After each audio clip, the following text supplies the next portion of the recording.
Hey everyone, welcome to an episode of our High Level Masterclass. If you are new to our world of High Level, one of the things that we do and we take a lot of pride in is education. And Masterclass that we run in the middle of the week has been phenomenal. We get a lot of great feedback. And today I have Tyler Hanson.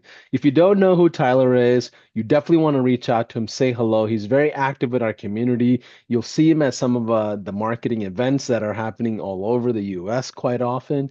And first of all, Tyler, thanks for jumping in. I know you had a lot going on with your family and everything. Yeah. And for those of you that don't know, Tyler's the owner of PPC Foundry.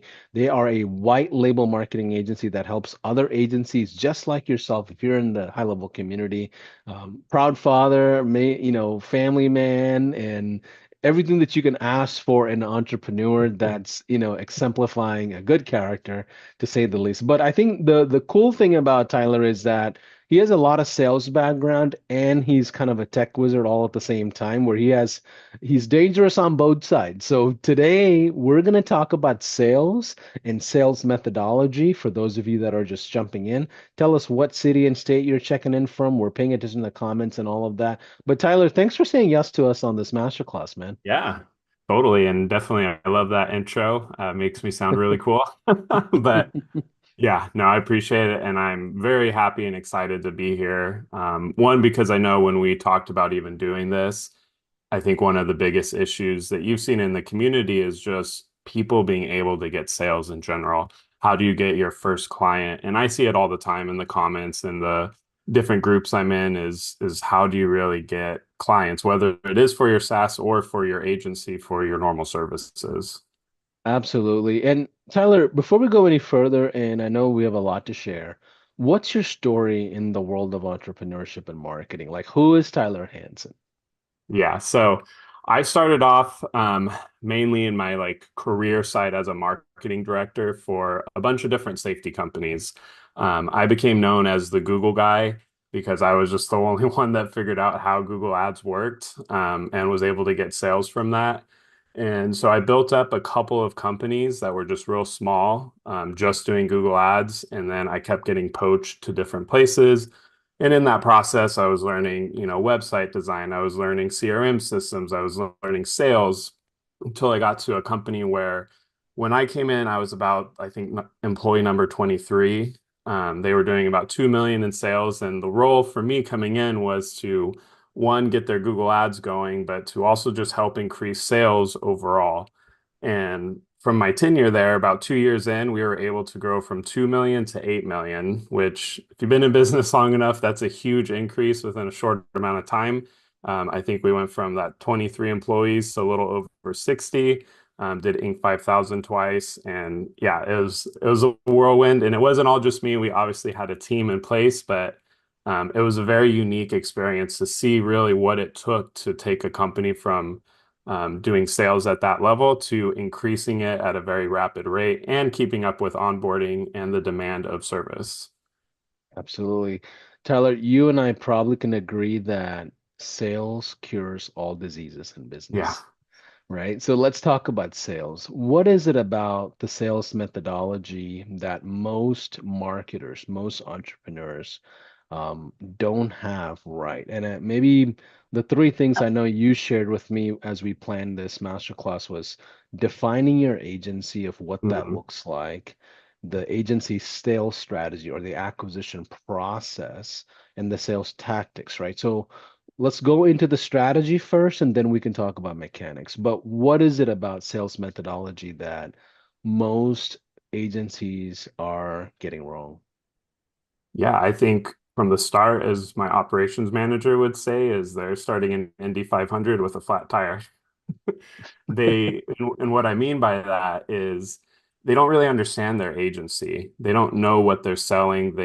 They're just coming in with what they think is a product, and they're not really understanding how to put that out into the marketplace. You have a bunch of people just going around saying, I do SEO, I do PPC, I have a SaaS platform, it can do XYZ. That's not really selling, and that's not really understanding your product or even your business at a level that's needed to generate clients. So let's talk about the first pillar, what does it mean to define an agency? What do you mean by that? Is it niching down? Is it price points? Is it an ethics thing? Is it emotional thing? Is it tactical? Is it structure? Like, what is it about an agency that we should know and define it the right way? Yeah, no, that's a fantastic question. And I think for me, I think it is picking a niche. And if you've been in the agency game long enough, you've obviously probably have seen that. Like you need to pick a niche. And we don't just say that because it's a cool slogan. It really is important. I struggled with that in the beginning. I thought my niche was Google Ads because that's what I was good at. So I was like, oh, that's my niche. I'll just serve anyone that needs Google Ads. Well, reality is most companies in the United States are running Google Ads of some sorts or doing some type of advertising. So again, that's not niche down enough. So it's really taking a look, and there's a bunch of different ways that you can do that. But picking something, even to the things you just said, of what are you emotionally involved in? What do you really care about? What aligns with your values? And pick that niche that most represents that. And maybe that's a landscape, maybe that's construction, maybe whatever it is, medical practices, finding that. And then you can hone into the next part, which is what do you solve pain wise? What can you bring to the table that you're going to solve for that specific niche and the pains that they have as a business? That's where you should really start, not the service that you have. Your niche should never be a service. It should be the pain that you solve for that niche. Yeah, yeah, Taylor, that makes a lot of sense. Can you help us understand the structure of that? Help us understand what it means to niche down. I know you had mentioned you had some slides that you want to Yeah. share. So let me go ahead and get out of the way here and we can follow along. And those of you that can see the slides, give us a one in the chat so we know that you can hear us and you can see the slides as well. And we'll make sure it's available to you. So yeah, let's follow along here. Yeah, so you need to pick that niche just like we talked about. And part of doing that is you're going to understand and try to pinpoint what that pain is. For me, when I was starting, I went into real estate after I decided that Google Ads wasn't my niche. I was like, okay, real estate. And the reason was is because I knew a lot of real estate agents. And I figured out the pains that they had, which was basically how to make their IDX website work and how to get listings and how to get people interested in the listings that they had. So that's how I started positioning myself. And from that, you go into what I call creating your marketing guide. And just like a designer, when you're making a logo or your website or your brand in general, is you need to know the typography that you're going to use, the colors, all of those things. Well, you need a marketing guide as well. And what I mean by that is you need to know what that niche is, who you're after, really define that avatar of who is your ideal client. What are those pain points you're solving? And there should be a handful of them, two to three, and there's always going to be extra, but you should have a really defined couple that you're always going to be solving for that niche. And you have it all written down so that as you grow, you can easily transplant that to anyone on your team and you can build your team based around what you do. And again, as you may have noticed, we haven't really even talked about services or anything like that because it's not important at this point. Once you can define those things, then we can go into what are the things that we can do practically to help with that pain. So maybe it is SEO, maybe it's Google My Business Management, and you have Go HighLevel working with a ton of automations to make it easier for people. Social media management, whatever it is, you now have a baseline of what you're going to package together. And that's when I get into what I call the three Ps, which is your pricing, packaging, and positioning. Your pricing, obviously, you have to have good pricing to be competitive, but also you need to have it so it's based on your value. The biggest issue I ran into personally is I commoditized myself very fast because I was like, I'll just be a little bit above what the lowest price is. And that was probably one of my biggest regrets as an agency starting off was not charging. Like literally, I think I was charging like 200 to 300 a client. And that's not sustainable because as soon as I ran into the issue of I need to hire a team, it was unattainable. You couldn't do it because you just don't have enough capital, can't say that word, obviously, to do it. So you have to have good pricing and you have to package together the services that make sense to with a pain that you're solving. And from that, you can now base everything you do off your position. What a lot of people do is they take their pricing and their services or package, and that's what they try to sell. Again, we're not selling the service, we're not selling what we do, we're selling the value and the positioning of the pain. How do we solve the pain? And that's your position. And this is just the mechanic of how we're going to accomplish that is with this service. So that's just you wrapping it all together at that point. And this is a very high level overview of all that. This has been taught and talked about countless times in all these groups. But this is important too into our discussion here. You know what's funny, Tyler, is, back when I had my agency, I had two agencies. Hmm. You hear a lot of these things in masterminds. You watch a webinar, they talk about the same thing. You watch a podcast, they say the same thing. Yeah. You meet a mentor and you pay 25 grand to the guy to spend a weekend, he says the same thing. So like, and and what's weird is that for some reason everybody feels like they can figure it out and they're unique and they have a certain way of building a business. And I mean, Yeah. it just the natural thing to do. Like, I'm going to build a business better than everybody else. So you get into this competitive mindset of, ooh, I'm going to be the next Apple. And because of Yeah. that, I have to be innovative. Or and what I've learned about the agency space is it's the biggest personal development course you can take. Yeah. And almost every strategy is not new. It's been done under the sun.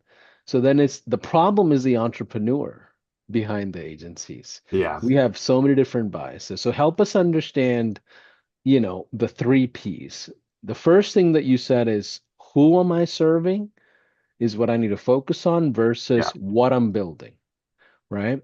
Um, Heads are more just like points. so who am I serving? I think is the main focus versus what I'm doing, and I think that's clear. So help us understand the next thing, which is the three P's.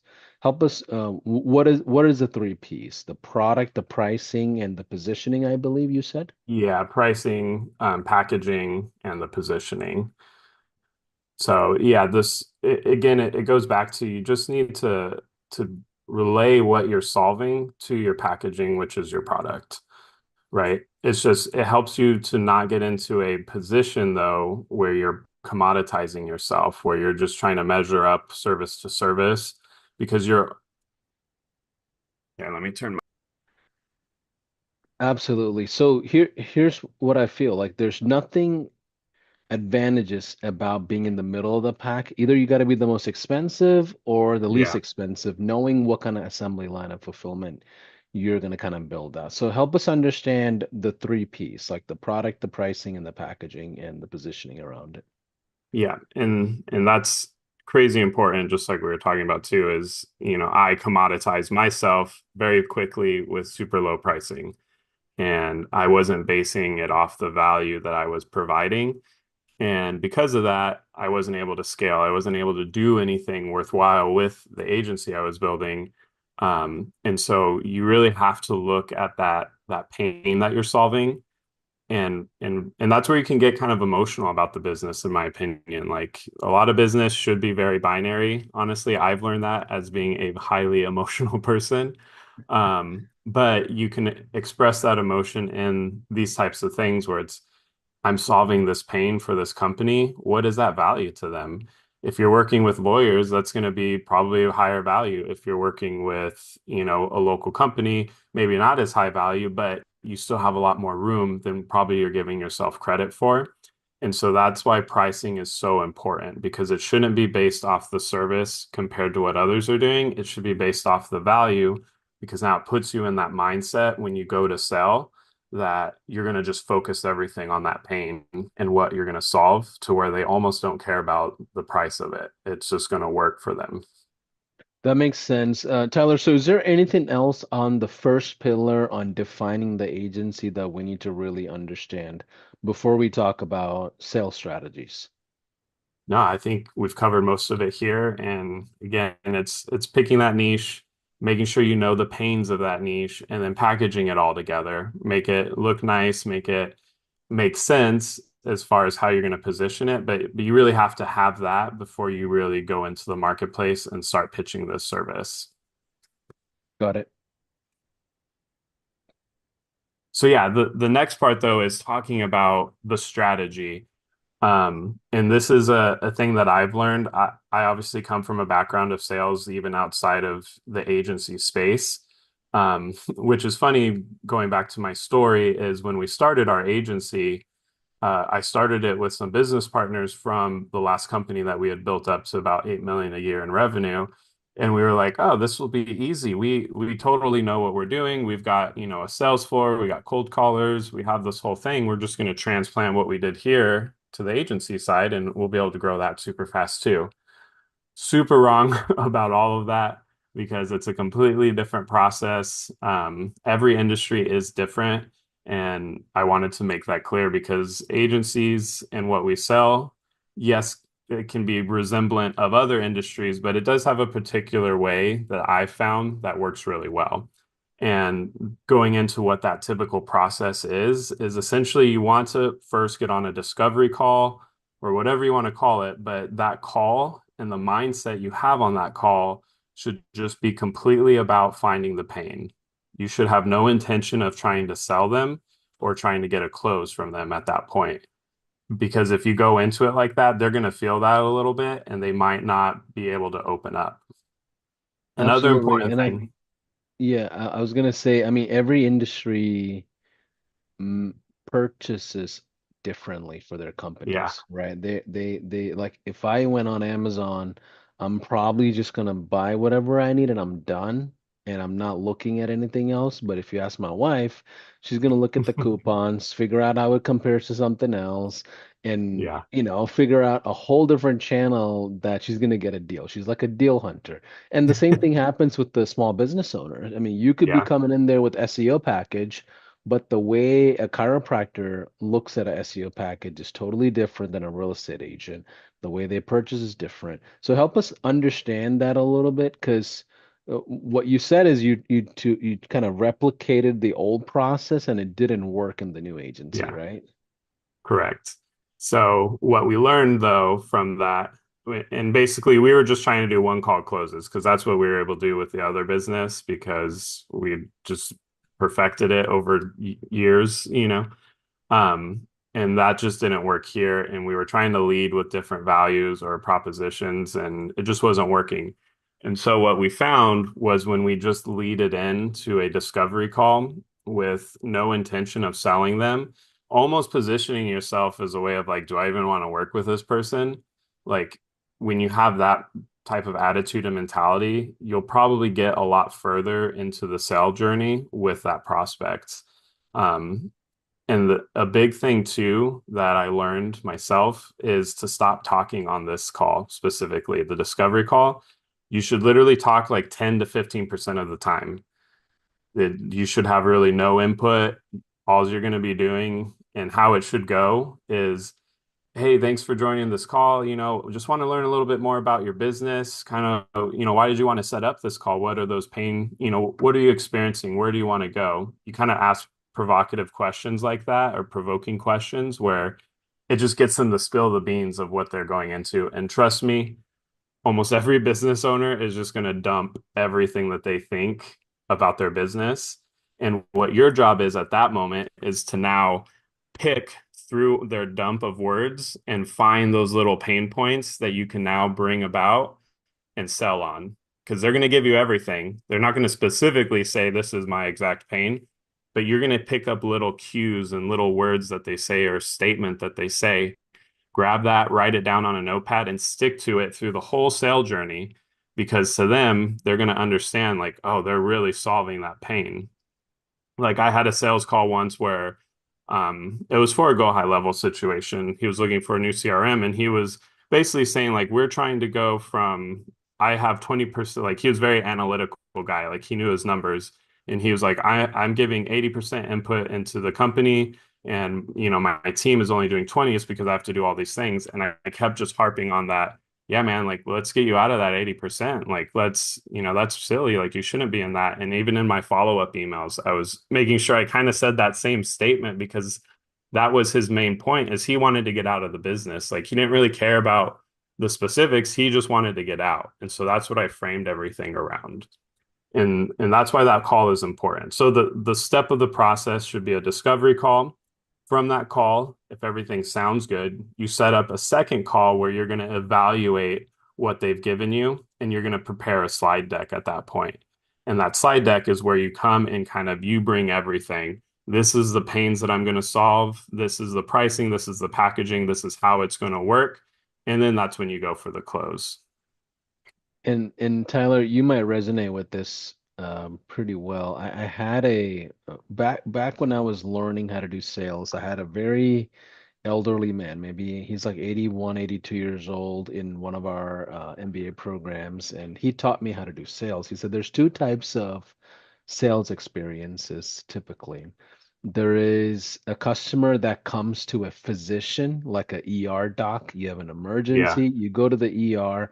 The physician is just like listening to you, giving you a verdict or a just prescription, and you're out of the door. That's one type of salesman. The other type of salesman, it's like a marriage counselor, right? You're there, same scenario, one-on-one experience. You're telling them about all your problems, and then there's no end to the call. No one knows who controls what, and Yeah. often a conclusion doesn't happen in a counseling session. It's like, Right. okay, let's reschedule for another session. That's the closest conclusion you're gonna get. You want to be like that physician that like very surgically decides what's needed and get out of the way.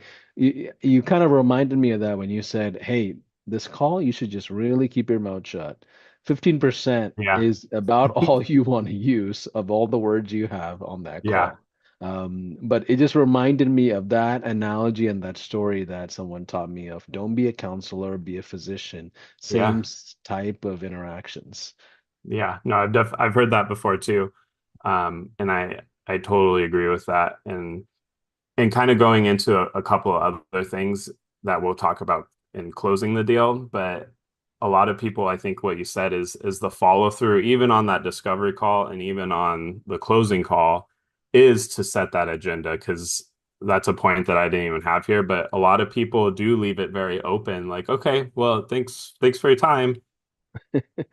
Okay, cool. Okay. Like they just leave it open-ended. The client or prospect doesn't know what's going to happen next. Like that's where you have to have that process in place to say, awesome, thanks for all of this information. What I'm going to do now is let's go ahead and schedule a follow-up call. Do it on the call because they're not going to schedule a follow-up after. Do it on the call. Awesome. Does Thursday at this time work for you? Great. Let me send that calendar invite. Beautiful. You got it? Okay. What we're going to do on that call is I'm going to take all this info you got. We're going to prepare a slide deck to kind of show you a few things of what we could do and how to help in these pain points that you observed that you wrote down from that call.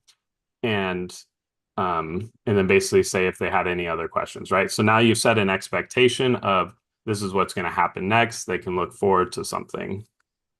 Yeah, and often you want to make sure all the decision makers are on that second call, Yeah. right? Because this is when they're like, I gotta talk to my wife, and the whole time he never mentioned that he had a wife, right? It's like there's this other business partner that came out of the Yeah. woodworks and no one knew about it, right? But all jokes aside, it's important that you set the stage. Now, Tyler, does this apply to low ticket, mid ticket, and high ticket equally, or does the sales environment change in your opinion? I think it changes differently. Talking about agency sales, what we're focused on here is your typical agency services with SEO, PPC, different packages within that. I think the lower ticket you go, the less this process should be. It shouldn't be as elongated. Maybe it's not going to be over a couple calls. Maybe it will be that type of one call close we were doing. Um, or different automated systems, honestly, at that point where it becomes more of a funnel lead generation type thing, where you can just sell off of your funnel. So that's up to you. But yeah, in the context of this, we want to talk about how do we get clients for an agency for, traditional services in that sense. Yeah. Now, what does the onboarding look like? Like, what is the sale? Where does the sales process end, and where does it begin? Like, help us understand how you define that. Yeah, that's a really good question. I think the sales process should end after you're fully onboarded the client. So how I've always done it in all of my businesses is I like to keep the salesperson attached to the client that they sold in a way where they are doing some checkups and follow-ups with them. One, potential upsells of, hey, how's your experience going? Because the salesperson is more motivated than your team to get some good feedback or sales from that person again. And so I've always had it to where they kind of follow them through our onboarding process because that's where we'll get really good feedback. And from that point, once they're kind of in our normal process where we're doing our weekly optimization and they're just kind of in the flow of things, at that point, yeah, that to me, that's when onboarding is done and the sales is done. But I think those two are coupled in a way where you can improve your agency in that sense or have potential for upsells. Got it. And I think what you said is pretty interesting because there's always that battle of the sales guy overselling versus Yeah. the fulfillment house that's like, what? You sold what for $10,000? Yeah. It's a nonstop thing that you'll see as you build your agency. So tell us Yeah. more on, sales tactics. I think that was a third pillar that you wanted to talk about. Yeah. And one more thing too to touch on is in closing the deal. I know a lot of people that are very good in this process, right? Like they got the sales deck down, they got their talking points down. I've heard so many sales calls over the years. People are so afraid to ask for the sale. Like that's that one little bit left that they literally just need to ask, are you ready to do this? Can I get your credit card? For whatever reason, there's this pressure on people. And I had it too when I started in sales, but you have to get over that. You have to ask for the credit card. You have to ask for that final decision right there. Don't leave it open to where they're gonna, oh, well, we'll think about it. Like try to get that definitive answer on that call because you'll get more closings that way. But a lot of people are afraid to ask. So work on getting over that fear. And it is a normal fear, but you got to work on getting over it. Yeah. It's I think the key is the constant feedback loop, even Yeah. after in the beginning, during the sales process, after the sales process. I've heard of people that even after like a month, they'll have their closers go back and talk to the Yeah. prospects that they closed and figure out why they purchased. And then 3 months later, when you have all your closers bringing this feedback loop back into your machine, you create Hmm. a world different of an environment over time. But Yep. I think that is kind of what you're recommending as well, even for account managers too. Hmm. Yep. Absolutely. So, yeah, third pillar here, and this is kind of the me and what I wanted to provide some value. I think, the stuff we've talked about already has been talked about. For me, this is the practical advice I wanted to give you guys of, how I would get clients, what I've done to get clients, that you can do at pretty low cost and that you could actually just start today, and you shouldn't have any excuse of trying to land your first client. So, the first thing for me is Facebook groups and cold DMs. It is a surefire way. You're going to get a ton of bad people talking crap about you, but it does work. I know businesses to this day that built their first $1 million off of doing this, and they're still in business. This wasn't anything sketchy, but it all comes down to how you position yourself. It comes down to what you're doing. And that's why we had to build those pillars in the beginning so that when you get to this point, you're not just selling SEO, you're not just selling Google reviews or whatever everyone's pitching in my DMs right now. You have to come with a pain point. And I do have some examples of what I've done um, that I wanted to share that I think is important. So this was a negative response from a cold DM I ran last year. And what I was doing is I was just going through different groups and I found, people that looked like my ideal client as an agency. Because again, we're a white label agency, so we help other agencies with Google Ads, Meta, and all that. Um, so I was just focused on Google Ads in this, but basically we kept it a very soft pitch just to get some interest, and I was going to send them our pricing. Because what we found is we are a little commoditized in this industry. But what we can do is we can show all the different value that we bring to the table to kind of overcome that commoditization. But a lot of people are interested in basically the service and the pricing right away for white label services. Um, so I sent this message to this person. They said, no, change your outreach and don't offer solutions when you don't know the problems. You could have been crushed by that. I at one point would have. You would have been like, I knew it. This sucks. I'm not going to do this. This is a terrible way to get leads. Horrible. Well, literally the next day, same exact message. Hey, Jim, same pitch. I would love to take a look, Tyler. I'm getting more requests for Google Ads these days, and I've not been happy with my previous white label company. And to this day, this client has brought us about $11,000. That's a little over a year. So it works. You just have to continually do that. And so you have to craft a pitch based on your positioning and the pain point you're solving. And it should be short and sweet. Don't try to carry on a conversation. Don't try to, have this whole lengthy 5 different texts. Like it should be very short and sweet. Don't be like annoying because I think there's a etiquette to cold DMs and it should just be tasteful, but you need to do a high volume of that and you're going to get wins out of that. You're absolutely going to get people that are going to say you suck. This is not the right way to do this, blah, blah, blah. Who cares? At the end of the day, who cares? Like they are there, they're not doing something probably. You're the one out there trying to get some clients, trying to get wins. And if you're not getting pushback from people, you're not doing enough. That's what I've learned. And I'm a people pleaser, so that was hard for me to eat. But that's what I've learned. And if you want to win, you have to do stuff like that. So that's probably like my top, like if you want to get clients, do the things we talked about in the beginning and then bring that to a cold DM situation. And what is the volume? When you say volume is what we should just pay attention to essentially, but Yeah, give us a ballpark of this numbers. Like what does that mean? my goal there, there's tons of like automated tools, I guess. I personally don't recommend those just because one, I don't want my profile getting banned in any way like that.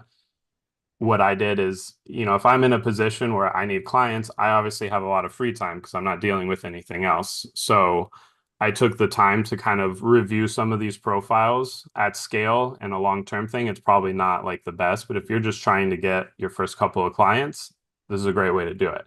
And so I aim to do about 10 to 15 messages a day that were highly targeted at people that looked active in the agency space, had good profiles, different stuff. I wasn't just going through, okay, just a list and sending messages. Like I tried to vet them, and that's what you should do for your niche, whether you have a Facebook group where they're active in, you have friends or whoever it is, like you go through it and do it like that and kind of vet them out.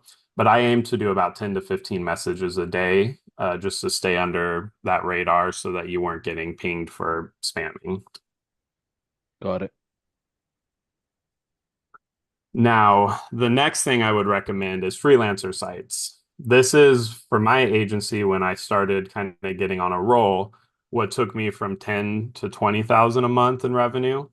I had a hot streak on Upwork basically for quite a while. Like every morning I would wake up and I would just sell, sell, sell, sell. And that's when I started building my team out. Um, Now, what I would recommend with this is to set up an account and act as if you're posting a job. And I think that's important because you need to know what it looks like for who you're going to be sending a message to. You want to see what everyone else is sending. You want to know all the weird quirks that they're doing and try to be objective and see what sticks out to you. I found when I was doing it that, again, short and sweet and a call to action worked super well for me. Like I would respond to someone's job post or whatever and just have a short statement about what they had in there. And they'd be like, hey, do you want to jump on a call right now? And like a lot of people did. And I would literally call them right at that moment.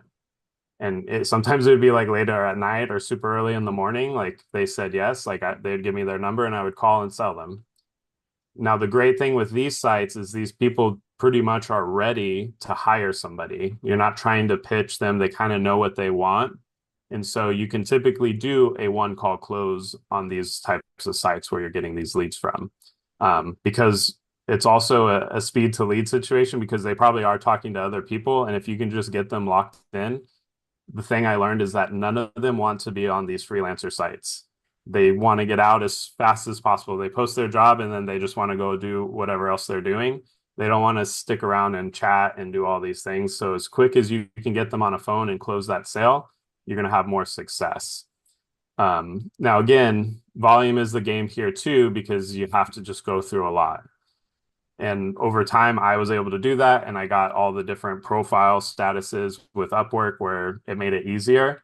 But at the beginning, I had to do a lot of volume, which is probably going to require some monetary investment into it. But it does work. And it comes again as doing just as much volume as possible. And the follow through, you have to make it easy to connect. Offer that phone call, offer them a way to schedule crazy easily. Like it shouldn't be super complicated for them because, again, you have to put yourself in their shoes as a business owner. They don't want to be there. They want to move on to whatever else they're doing. They don't want to be logged into some site that they probably have never been on before. Like they barely know how to use it. Just pick up a phone. That's literally how I would sell a lot of people on Upwork. And there's a ton of other sites. There's Upwork. I know Legit is one, Freelancer, Fiverr. Take your pick. I always liked Upwork. I felt it was you were able to get more money from it. But um, find one that works for you, find that niche and go after it. Now, what kind of price points do you recommend if you're starting out on marketing services that you're like just getting your Yeah. feet wet? Like what I know you Man, said I you do was the so price burned. yourself. I Yeah, was so burned with my pricing. I just tell people you should be charging $1,000 minimum. just because Yeah. it's so worth it. Like you're gonna be tempted, and yeah, I get it. Like if you're just starting off, you need the sale. I get it. Um, I think that's just the reality for a lot of people. You're going to price yourself under, but I think you should make a plan to increase that as you get stable because the reality is if you're really trying to build a business, you're not going to scale by charging $500, $300, whatever it is. Like you have to have scalability and you'll be able to hire people quicker too if you're charging the appropriate amount. So looking back, I would have rather taken less clients and charged more than take a bunch of clients on like I did and get paid a little for Yeah. them. And to be clear, for those of you that are watching, we're talking about services. You Right. might be able to get away with three, $400 packages if you're SaaS only Correct. and you don't have a lot of, labor attached to the fulfillment, right? That's the whole play of SaaS and with why people get Yep. excited about it because they're like, it's kind of a set it and forget it kind of a business model, but it's got its own weaknesses as well, right? So help us understand what else we need to understand about the sales methodology here as an agency. Yeah, I think again it comes back to knowing the pain points. And the great thing with these freelancer sites is these business owners or managers within them, they're kind of giving them to you already. Like what they post as their text or job description is their pain points. Like they're already putting that in there. And so half the battle is done already to where you can pick those out and put that in there. And then you, again, bring back your positioning, bring back your niche experience, the pains that you're going to solve, and make a super easy call to action within the freelancer sites. Makes sense. So Upwork, Facebook groups, DMs, freelancer sites, and then what's the next level of this after you kind of Cold calling. stabilize? All right, I had a feeling. Everyone's favorite. Yes, tell us more. Never heard this Yeah. before. So cold calling, that's what I started off doing sales. Like it's rough, it's a hard game. It's it can be scalable in certain industries. I don't think as much in agency space anymore. It can be successful if you combine it with a lot of the different data stuff that's going on where you can really target people that are potentially going to convert. Um, but you starting off, like if you don't have anything else to do, these other avenues aren't working, just pick up the phone. Like it is the t t time and tested method of getting clients. You know, you're going to work hard, but you're going to get a few clients from it. And again, you come into it positioned with what the pain that you're solving. You go after the niche that you're focused in. Ideally, how I've done it in the past when I was doing this is I started locally. I didn't try calling in other places of the country. I started locally because I would like to meet with that company too. I would try as the conversation evolved, I'd be like, hey, I would love to come down to the office. I would love to speak to you in person. I'd love to see what you guys are doing, you know, and just kind of a friendly nature where, and people are so excited to share their businesses. So usually if you get that far in the conversation, they're going to want to bring you over. And if I could meet them in person, it was almost a guaranteed close. Probably like 90% of the time I met someone in person locally, I was able to close them. Because they get that relational feeling. They get to see you face to face. They get to see you're a real person and, you know, you have their best interests at heart. So, but the strategy in doing cold calling is you're gonna have to find some angle because it's straight cold. They don't know who you are, why you're calling. So you're gonna have to try to find an angle to get them onto a discovery call. That could be some type of assessment, value proposition, you know, free learning. Hey, we wanted to share this information we found about your business. Can we set up a call to kind of review that and just learn more? It's going to take a long time. You know, you should be making 100 plus phone calls a day. That's like should be your goal of doing that. But again, if you don't have clients, if you don't have anything going on, you should be doing this because this is how you're going to get clients. It's not Yep. fun. It's not pretty. It's not the sexy marketing thing, but it works. And if you have all these other things that we talked about again in place, how you do the strategizing of this should be a lot smoother. Um, and the goal is to probably close them on the third call because basically we're adding a step to the front of this where we're trying to just get our foot in the door for a discovery.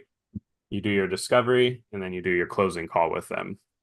So, and if you can meet them in person, that's even better. So those are my Absolutely. recommendations. And if you're watching this and you're not on high level just yet, you definitely want to jump into a trial because we have something called the prospecting tool. And Yes. inside of the prospecting tool, you could just type in any business in the US, or I don't know if it works worldwide, but I know for sure it works for local businesses where you can pull a report that tells them in a nice PDF that you can just email to them or take it in person, print it out, whatever, that tells them where they are from a reputation standpoint, from an AI widget standpoint of like what's happening on their website, SEO rankings, listings, and all the stuff that positions you as the expert to go have that conversation. So high level will support you on the sales side Yeah. when it comes to resources like that that are just built in. Those are not even integrations. Those are actually built into our platform to make life easier for agency owners.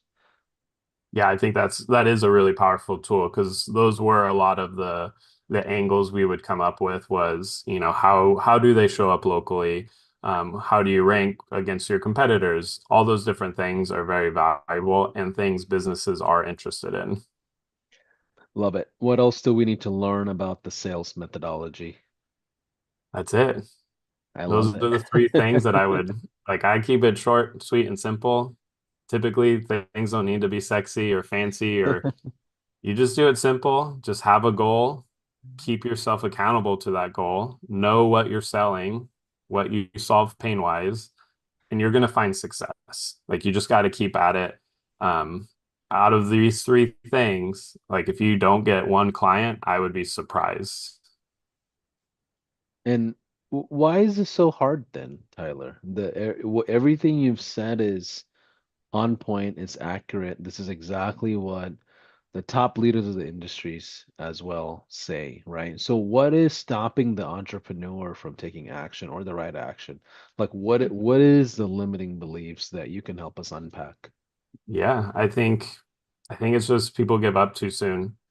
Um, and it's hard too. Like especially even in communities like Go High Level, but marketing in general, there's so many shiny objects for us as marketers that we get so like torn, like, oh, well, I'm going to try this now, and I'm going to try this now, and I'm going to like, I've gotten at times where I literally just block everything out and I'm just going to focus on this one thing. I don't even care. Like, I'm just going to do this one thing for a month. And if you can like really do that and stop worrying about what new email template or automation or this, crazy pitch that like I've sold things off an email that's just a bullet point from a year later when they followed up with the email, like it's just the value that you provide, the solution that you're, or the pain that you're going to solve from that. And you just stick to one of these paths and you're going to find success. Just don't give up. Like don't knock it too soon. Like I showed in the beginning with the DMs, like there's going to be people that are going to hate on you. There's going to be people that say you suck. Like who cares about them? At the end of the day, who cares? Like they're not putting money in your pocket. So move on to someone else that will, and that you're going to provide real value to them because of that. I love that, Tyler. Close the call for us. Take us home. Yeah. What are some things that if I'm watching this and I don't have a high level account just yet, like how do I sign up for a trial? Like what do I need to do? Yeah, well, I believe there's going to be a link at the bottom of this video in the Yeah. description. So if you Yep. want to sign up for a trial with Go High Level, I would definitely recommend that. Where there's going to be some free resources specific from this training of scripts, cold calling, what I call agency files, just literally templates and resources I've gathered over the years as I've done different things for audits, different email templates, cold calling scripts, rebuttals, just different things that have helped me over the years. So that's going to be included as well. But Go High Level, I think for me, like I found it as a landing page builder initially, like that's all I used it for.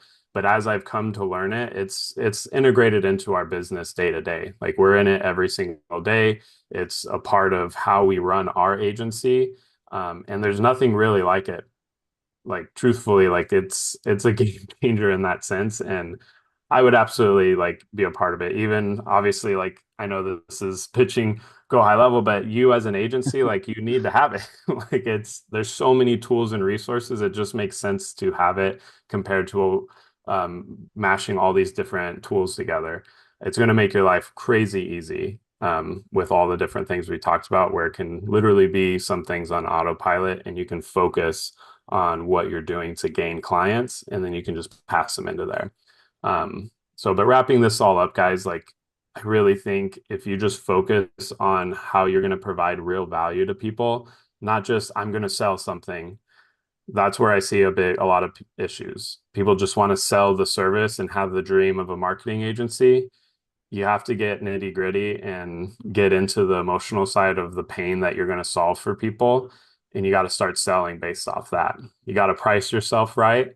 And when you wrap all that together, you can do any of these things, and even things I didn't share. If you think something's better, take those positionings and packagings of your offerings and take it to that mechanic of however you're going to get leads. But do those things and you will get clients. Like I've done it and I'm not the smartest person. Like you can do it. I love it. Well, thank you, Tyler, for just spending some time to do a high-level masterclass with us. Thank you And for if having me. today, yeah, absolutely. If this session was helpful for you, give us some comments with some encouraging words, or, tell us that you're following, or maybe you implemented some of these things and you created your own reiterations out of it. It doesn't matter. We would love to hear from you. And again, the world of entrepreneurship could be lonely, and it's a journey with not a lot of people in it, so I do think you are special if you just jumped in and made that jump off the cliff and you're trying to make that airplane on the way down. We've all been there, we're still doing it. But again, we're part of a bigger family, bigger community, so jump into high level. Again, there is a description link somewhere, jump on a 30-day trial or whatever, up to you. But either way, thanks for watching. Thanks, guys.